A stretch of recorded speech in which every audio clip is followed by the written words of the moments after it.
ese mwamwibaza uko bizagenda ubwo abakuru b'ibihugu bibiri barebana y'ingwe bazaba bicaye hamwe, abantu bose bakaba bategereje kureba niba bari bukorane mu ntoki cyangwa niba bari bwiyerekane nkaho bafitanye ibibazo. Ndavuga perezida w'u Rwanda Paul Kagame ndetse na perezida wa Repubulika ya Demokarasi ya Kongo Felix Tshisekedi. Uyu munsi abagabo bombi ibihugu byabo birebana y'ingwe bagiye guhurira mu mujyi umwe ku kibuga kimwe. Uyu munsi tukaba tugiye kubagezaho inkuru ishyushye biri kubera i Brazzaville muri Repubulika ya Kongo. Ni inkuru irimo diplomasi, amateka, ubucuti bwimbitse ndetse n'umwuka utoroshye wa politike yo mu karere. Ikaze kuri Pilot News TV, channel yanyu y'amakuru.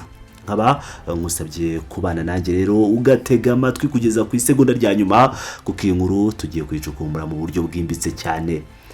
Reka duhere ku ishingiro ry'urugendo rwatumye uyu mujyi wa Brazzaville ubihuriro ry'abakuru b'ibihugu. Ku gicamunsi cyo kuri uyu wa gatatu tariki 15 Mata, perezida wa Repubulika y'u Rwanda Paul Kagame yasesekaye mu murwa mukuru wa Repubulika ya Kongo Brazzaville. Iki si igikorwa gisanzwe ahubwo n'uruzinduko rwo kwifatanya n'inshuti ye perezida Denis Sassou Nguesso mu muhango ukomeye cyane w'irahira rye. Akigera ku kibuga cy'indege cya Brazzaville, perezida Kagame yakiriwe mu cyubahiro kinini cyane na minisitiri w'intebe w'icyo gihugu bwana Anatole Coline Makoso. Uku kwakirwa ku rwego rwo hejuru kwerekana agaciro u Rwanda ruhabwa muri icyo gihugu. Umuhango nyirizina w'irahira rya perezida Sassou Nguesso uteganyijwe kuri uyu wa kane tariki 16 Mata, ukazabera ku kibuga kinini cyane kandi kizwi cyane cya Stade de la Concorde giherereye mu mujyi wa Kintele. Ubwo ntivuga ikibuga wumve stade. Kuri uyu munsi Denis Sassou Nguesso ararahirira gukomeza kuyobora Kongo Brazzaville muri manda ye ya gatanu nyuma yo kwegukana intsinzi idashidikanywaho mu matora yabaye mu kwezi gushize, aho yagize amajwi agera kuri 94.82%. Iyi ntsinzi ikomeye yatumye abakuru b'ibihugu batandukanye bafata za rutema ikirere ngo baze kumushyigikira. Ariko se niki gitumye uyu muhango w'amateka kurushaho ndetse ugakurura amaso y'isi yose by'umwihariko aya karere k'ibiyaga bigari? Impamvu ni imwe gusa kandi remereye. Perezida wa Repubulika Paul Kagame na perezida wa Repubulika ya Demokarasi ya Kongo Felix Antoine Tshisekedi bitezwe guhurira muri uyu muhango i Brazzaville. Tekereza nawe uko ibintu bimeze kuri ubu.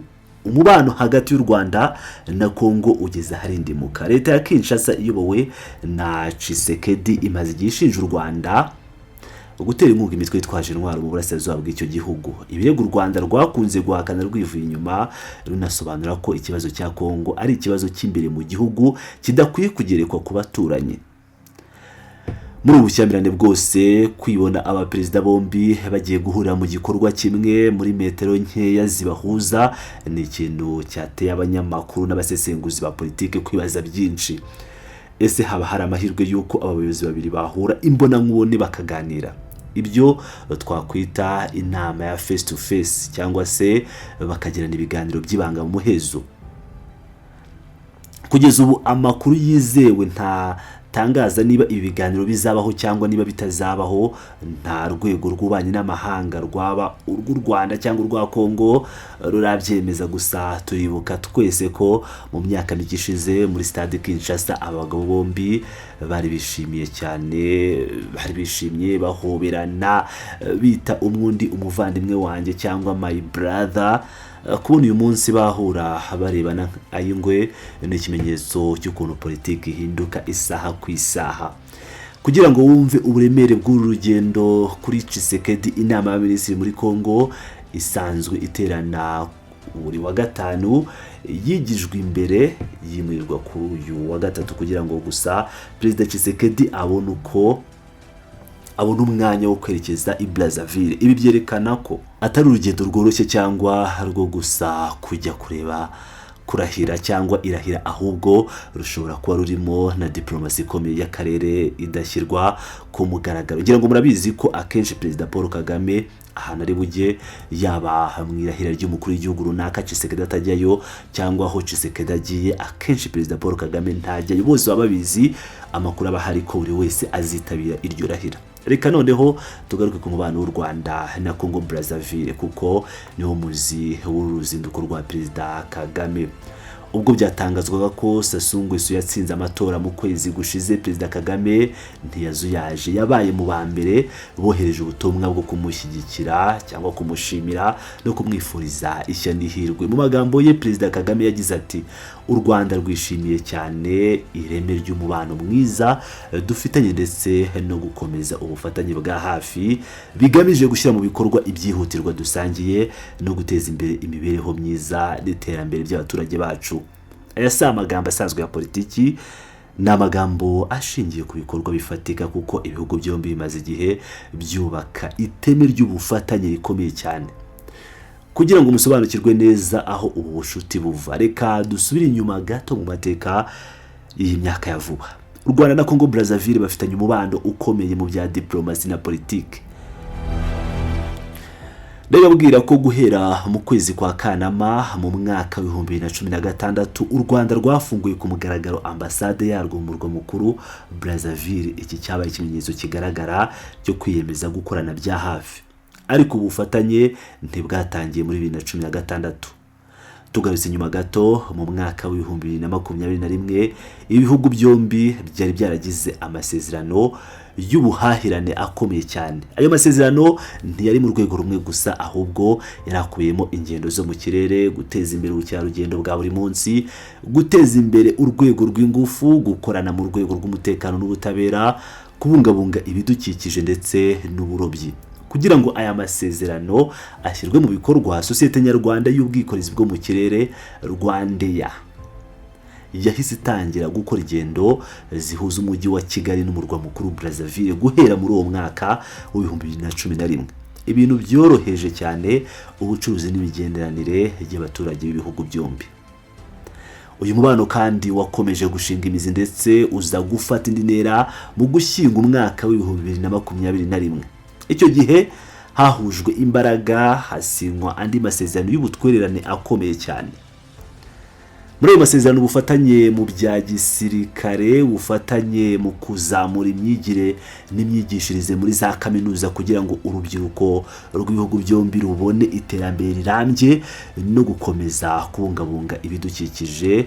Bashyize umukono kandi ku masezerano yo guteza imbere ubucuruzi no gukomeza kwagura ingendo zo mu kirere.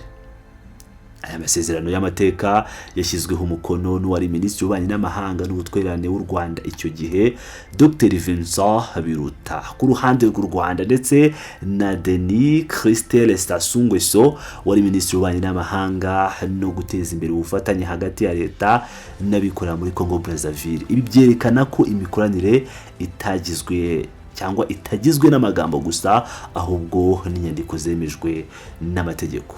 Ikindi kintu cy'ingenzi cyane ntidushobora kukibagirwa ni mu rwego rw'imiturire.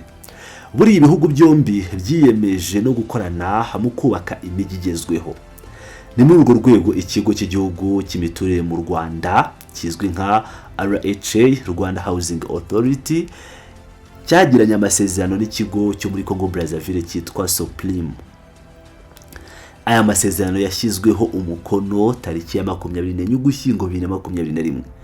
Intego nyamukuru y'aya masezerano yari uguteza imbere ubufatanye bwimbitse mu rwego rw'imiturire, gutunganya imijyi ngibinogeye ijisho no kubaka inzu ziciriritse kandi zigezweho abaturage bashobora kwigondera. Uku no gushyira imbere imibereho myiza y'umuturage wo hasi nk'uko Perezida Kagame yari yabivuze mu butumwa bwe. Kugira ngo musobanukirwe neza urwego ubucuti bugezeho, reka mbageze iki kintu cyabaye mu mwaka wa 2023. Perezida Denis Sassou Nguesso yagiriye uruzinduko rw'akazi mu Rwanda. Muri urwo ruzinduko habaye igikorwa gikomeye cyane cyuje cyubahiro n'agaciro. Perezida Paul Kagame yafashe icyemezo cyo kwambika mugenzi we Denis Sassou Nguesso umudari w'icyubahiro ukomeye cyane mu Rwanda witwa Agaciro.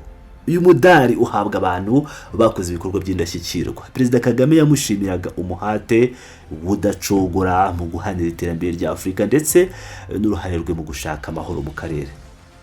Ntabwo byagarukiye aho gusa, mu muco nyarwanda nta kintu kigaragaza ubucuti byimbitse, igihango no guha umuntu agaciro ko kumugabira inka.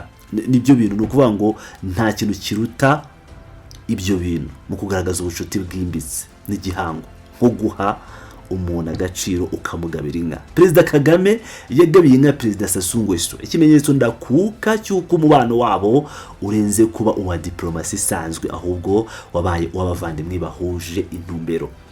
Nshuti bakunzi ba Pilot News TV, ngira ngo murabizi neza Perezida Paul Kagame iyo muri inshuti, ngira ngo mwarabibonye mu minsi yashize ubwo Emir wa Katari yazaga mu gihugu cy'u Rwanda akamujyana mu rwuri rwe mu Bugesera akamugabira inka, ndetse na Muhozi Kainerugaba ndetse n'abandi batandukanye barimo Museveni, abantu b'inshuti na Perezida Paul Kagame arabagabira abatembereza mu rwuri rwe akabagabira inyambo.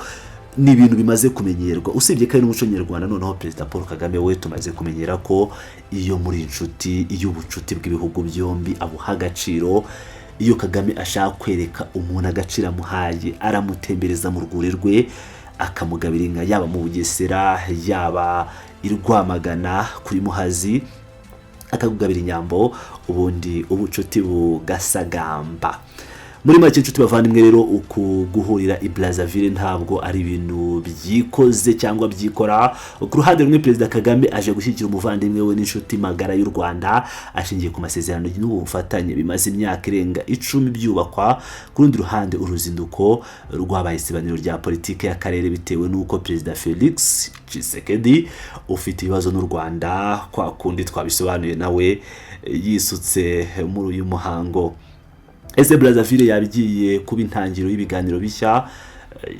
Turavuga iby'abayobozi bombi kuko bagiye kuhahurira.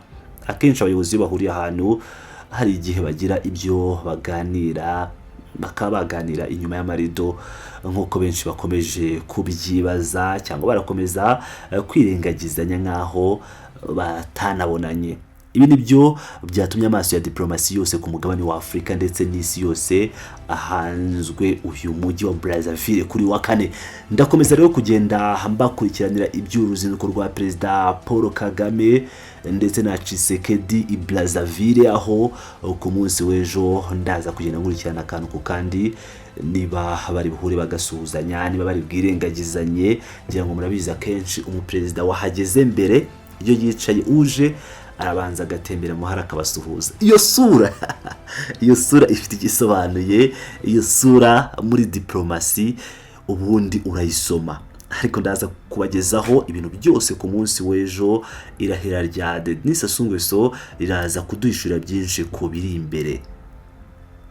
Nshuti bakunzi ba Pilot News TV, waduha igitekerezo cyawe. Ese urabibona ute? Uratekereza iki ku ruzinduko rwa Perezida Paul Kagame ahagiye guhura na Tshisekedi? Ariko ukibuka ko mu kintu cyatumye Perezida Paul Kagame ajya ahantu i Brazzaville n'ubucuti afitanye na Sassou Nguesso. Nacirombo rero akaba yitabiriye umuhango atawirengagije. Nshuti bakunzi, ndabakunda cyane, mukomeze mugira ibihe byiza, turabakunda cyane. Brace up.